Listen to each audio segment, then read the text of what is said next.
What do you mean Ryan will be CEO? I'm the one who saved this hotel. My voice echoed through the newly renovated lobby, bouncing off the modern mountain-inspired decor I'd spent months perfecting. Mom's dismissive wave felt like a slap in the face. Claire, honey, your brother has more natural leadership ability. You're too detail-oriented, she said, as if explaining something to a child.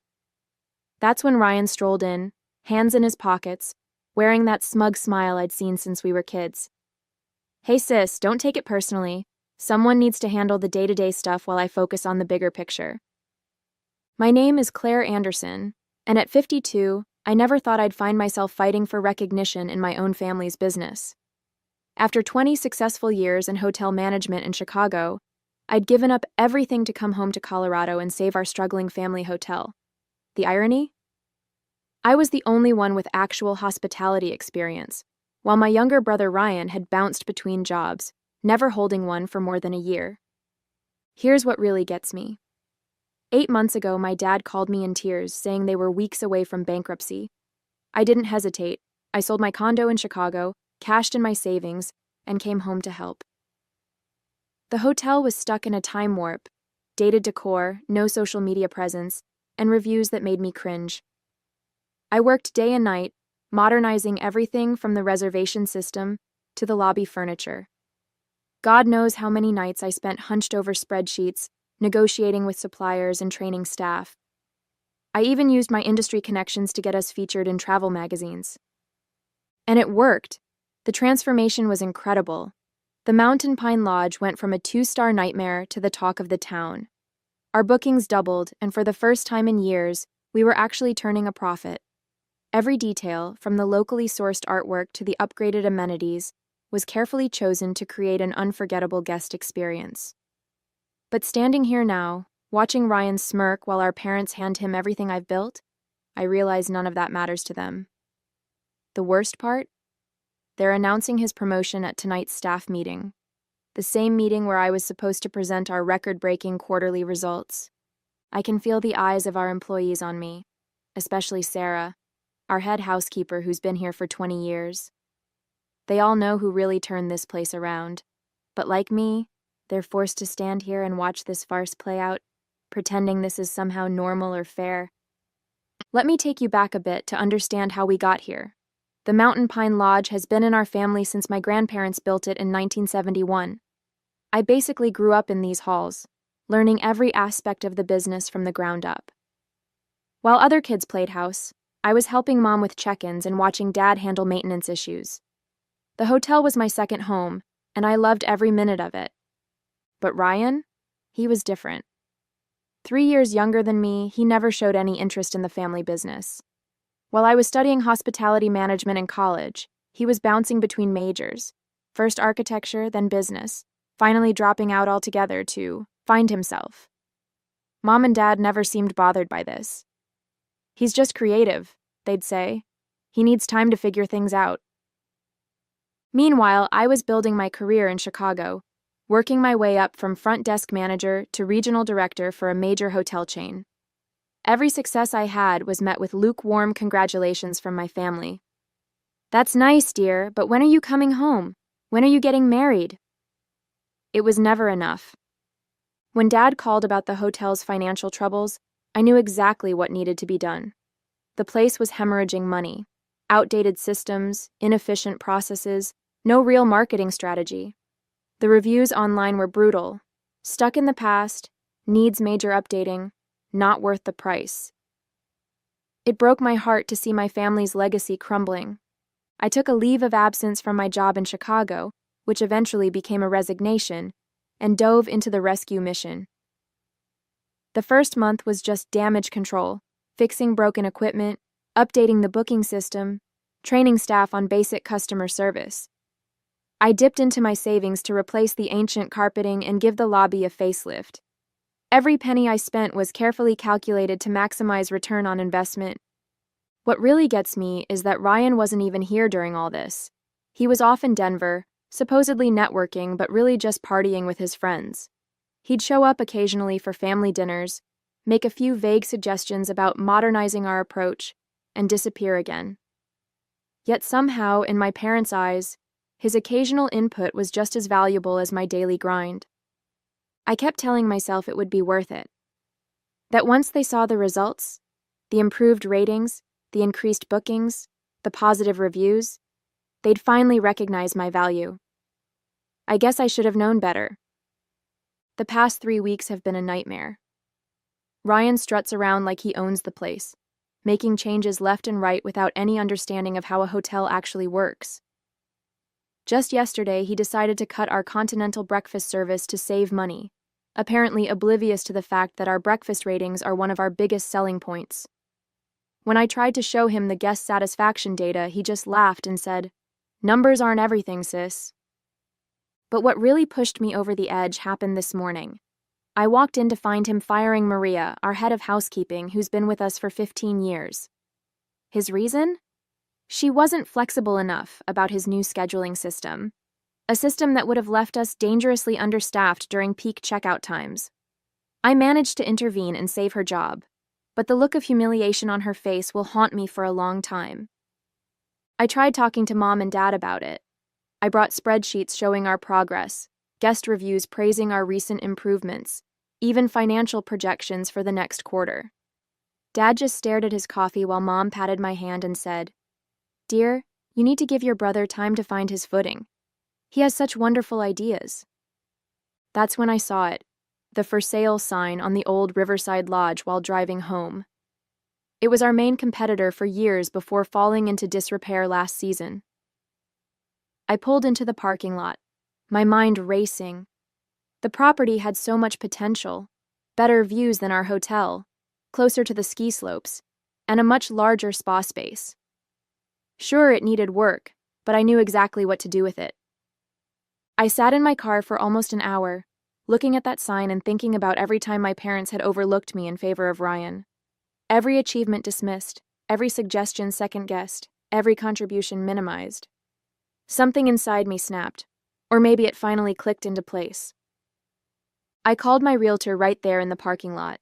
The owners were eager to sell, and thanks to my savings and stellar credit rating, I could make it happen. By the time I drove home, I had already scheduled a viewing for the next morning. For the first time in months, I felt energized, excited even. I wouldn't have to watch Ryan destroy everything I'd built. Instead, I would build something new, something that was completely mine. Let them see what they gave up when they chose him over me. The next few months were a whirlwind of activity. I poured everything into transforming the Riverside Lodge into something extraordinary. While Ryan was busy throwing parties at Mountain Pine Lodge, I was working with contractors, redesigning spaces, and building a team of top-tier hospitality professionals.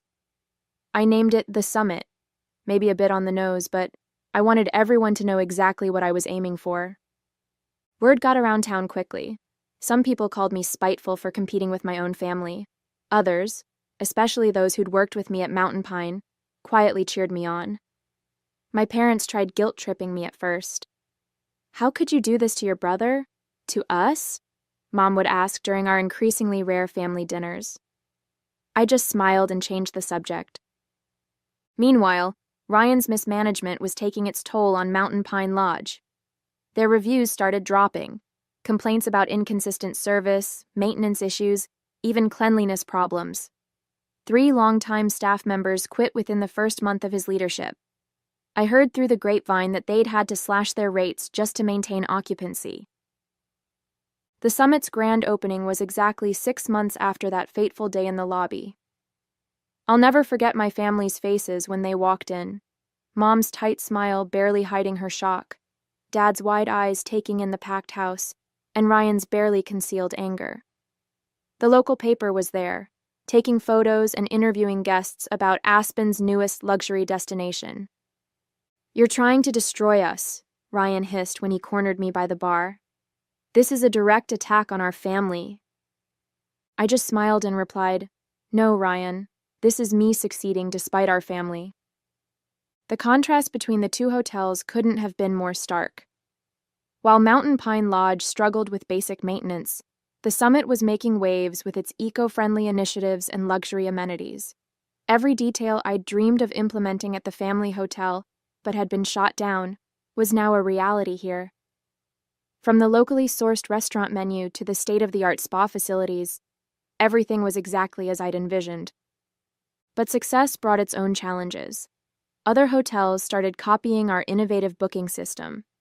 Some folks in town, old friends of my parents, started whispering about how I was tearing the family apart.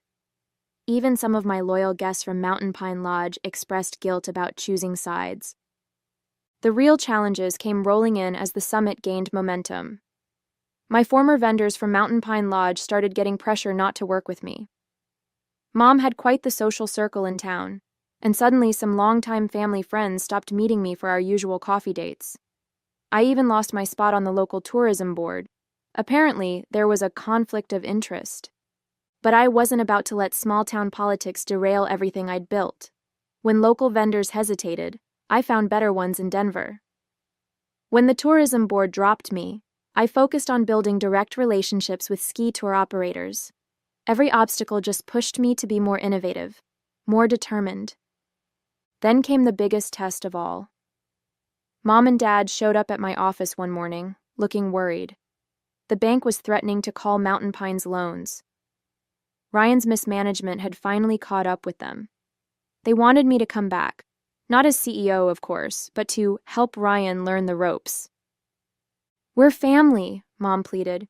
"You can't just let the hotel fail." I looked at them both, sitting across from my desk in the office I'd built myself, and felt strangely calm. "I offered to help 8 months ago," I replied. "You chose Ryan. Now you have to live with that choice." Dad tried a different approach. "Think about your grandfather's legacy," he said quietly. "This hotel has been in our family for generations." "And I tried to preserve that legacy," I shot back. "You're the ones who handed it to someone who treats it like his personal playground." The whispers around town got nastier after that. I was the ungrateful daughter, the bitter sister, the woman who'd turn against her own family out of spite. Some days those rumors hurt more than I'd like to admit. But every morning I'd walk into the summit's lobby, see my vision come to life, and know I'd made the right choice. My team became my new family. Many were former Mountain Pine employees who'd jumped ship, tired of Ryan's chaotic management style. They understood what I was building here wasn't about revenge.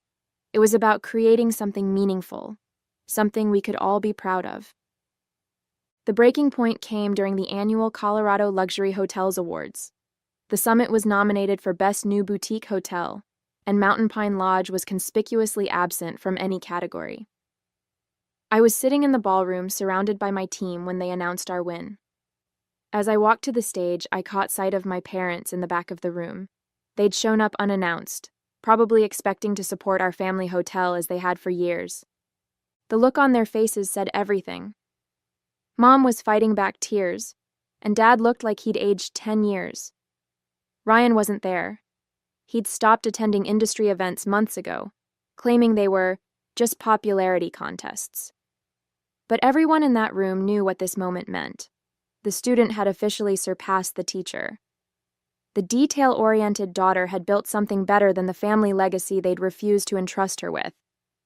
During my acceptance speech, I thanked my team, our guests, and even mentioned Mountain Pine Lodge, where I first fell in love with hospitality. The crowd's uncomfortable shifting told me they caught my subtle dig. But it was the conversation afterward that really changed everything. A renowned travel magazine editor approached me for an interview. As we talked about the summit's success, my parents hovered nearby, clearly listening. They heard every word as I described my journey, including how being passed over for CEO had motivated me to build something of my own.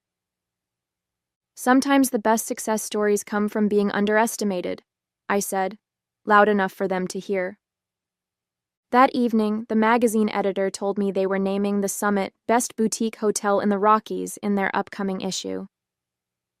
The same issue would feature a piece on traditional hotels struggling to adapt, with Mountain Pine Lodge as their prime example. When the article came out, it was like a bomb went off in our small town. Everyone who'd whispered about me being spiteful had to acknowledge the truth. I'd built something extraordinary, while Mountain Pine Lodge was failing not because of me, but because of their own poor decisions. Looking back on everything, it's hard not to feel a mix of emotions. Part of me still hurts from the way my parents treated me, how they brushed aside all I'd done as if it were nothing. But another part of me, maybe the bigger part, feels liberated. I'm living my life on my terms, not waiting for someone else's validation. When I walk into the summit every morning, I'm reminded of what I built with my own 2 hands. The vibrant lobby buzzes with life, guests chatting excitedly about their plans for the day, staff moving efficiently with warm smiles, the faint aroma of freshly brewed coffee mingling with the clean mountain air that drifts in when the doors open. It's everything I ever wanted the Mountain Pine Lodge to be, and seeing it thrive gives me a deep sense of pride. My team at the summit has become my family in ways I never expected. Many of them, like Sarah and Maria, are former employees of my parents' hotel who left because they saw the same lack of leadership I did. They've been instrumental in making the summit a success, and their loyalty humbles me. Sarah often jokes that she finally feels like her experience and ideas are valued, and I know exactly how she feels. Outside of work, I've started reconnecting with old friends. For years, I was so wrapped up in trying to prove myself to my parents that I let important relationships slip away. Now, I'm making time for coffee dates and hikes, rebuilding those connections. Some people from the town who initially criticized my decision to compete with my family have even come around, admitting they admire what I've accomplished. I've also started to find my place within the community again. Hosting events at the summit has helped me reestablish old bonds and even create new ones. Just last month, we held a fundraiser for the local animal shelter in our new event space, and it was a huge success. Seeing people come together for a good cause reminded me why I wanted to work in hospitality in the first place, to create spaces that bring people joy and comfort. But it's not all perfect. There are moments, especially on quiet evenings, when I think about my parents and Ryan. As much as they've hurt me, I wish things could be different. I've caught myself wondering if they've ever truly understood the sacrifices I made to save our family's legacy. Still, I've come to realize that their approval isn't something I need anymore. My success, my happiness, they're mine, and no one can take them away. For so long, I lived in the shadow of their expectations, but now I'm finally standing in my own light. It was about 3 weeks after the Colorado Luxury Hotels Awards when my parents finally reached out again. They asked me to come over for dinner. Just the 3 of us. I hesitated for a moment but decided to go. I wanted to hear what they had to say, even though I wasn't holding my breath for a real apology. When I arrived at the house, the atmosphere was different. My mom greeted me with a nervous smile, and my dad avoided eye contact, fiddling with his watch the way he always did when he was uncomfortable. Over dinner, they started with small talk, how the weather was unusually warm for the season, how they'd heard about the summit's latest 5-star review. I could tell they were building up to something. Finally, my dad cleared his throat and said, "Claire, we wanted to say we're proud of what you've accomplished." My mom quickly added, "We know we haven't always shown it, but we do recognize how much work you've put in. The summit it's remarkable." I wanted to feel happy about their words, but they landed flat. It felt like too little, too late, especially after years of being dismissed. Instead, I just nodded and waited for what I knew was coming next. Sure enough, my mom launched into it. "Ryan's been struggling. The hotel isn't doing well and he's in over his head. We were wondering if you could maybe guide him, help us get things back on track." For a moment, I didn't say anything. I let their words hang in the air while I looked at both of them, really looked at them. My mom with her carefully manicured nails gripping her wine glass a little too tightly, and my dad, who seemed to be studying the tablecloth as if it held the answers to all their problems. "I offered to help a year ago," I finally said, my voice calm but firm. "I gave up my life in Chicago to save Mountain Pine Lodge. You chose to put Ryan in charge, knowing he wasn't ready, knowing I had the experience to make it succeed. You didn't want my leadership then, and now that things have fallen apart, you're asking me to step in? I'm sorry, but I can't do that." My mom opened her mouth to argue, but I held up a hand to stop her. "I'll give you advice if you want it. I can recommend strategies, suppliers, even training programs for the staff. but I'm not coming back to fix what Ryan has broken. That's not my responsibility anymore. They didn't know what to say. My dad finally muttered something about understanding my position, but the disappointment on his face was clear. My mom looked like she wanted to argue more, but for once she didn't push it. Driving home that night, I felt lighter than I had in years. Setting those boundaries wasn't easy, but it was necessary. I wasn't bending over backward to make my parents happy or cleaning up Ryan's messes. I was choosing myself, my happiness, and my future. Over the next few weeks, I noticed a shift in how I carried myself. Saying no to my parents gave me the confidence to enforce boundaries in other areas of my life, too. I stopped over-explaining my decisions to people, whether it was about work or personal choices. I became more comfortable letting go of relationships that no longer served me, instead focusing on the ones that brought me joy and support. At the summit, we hit new milestones. Our occupancy rates were the highest in the region, and we started receiving inquiries from other boutique hotel owners asking for consulting advice. My parents' hotel, meanwhile, continued to decline, though I did hear they finally hired a professional hospitality consultant to try to turn things around. Ryan and I barely spoke, and I was okay with that. He didn't apologize or acknowledge what had happened, but I no longer needed him to. His bitterness was his burden to carry, not mine. The summit had become a reflection of everything I'd worked for, my resilience, my vision, my independence. And as it flourished, so did I. Standing in the lobby of the summit one morning, I watched as the sunlight poured through the floor-to-ceiling windows, casting a warm glow over the modern decor I'd designed. A family walked past, laughing as they planned their day, while one of my staff expertly handed a couple their itinerary for a scenic snowshoe hike. It hit me in that moment how far I had come, not just professionally, but personally. For years, I'd measured my worth by my parents' approval, by their ability to see and acknowledge my contributions. But now I realized I didn't need that anymore. What I had built here wasn't just a hotel. It was a testament to my resilience, my creativity, and my ability to thrive despite the challenges thrown my way. The journey had been hard. Letting go of the hope that my family would change was painful, but it also freed me. I no longer felt tied to the weight of their expectations or their dismissal. Instead, I felt proud. Proud of what I had created. Proud of the team I'd cultivated, and proud of the life I was living. I wasn't just surviving, I was thriving. The Regional Hospitality Awards ceremony was the kind of event I used to dream about attending. The room was buzzing with excitement, filled with industry leaders, journalists, and hotel owners from across the state. As the announcer began to list the nominees for Boutique Hotel of the Year, I caught a glimpse of my mom and dad seated toward the back of the room. Their faces were unreadable, but I could sense the weight of what this moment meant to all of us. When the summit was announced as the winner, the room erupted into applause.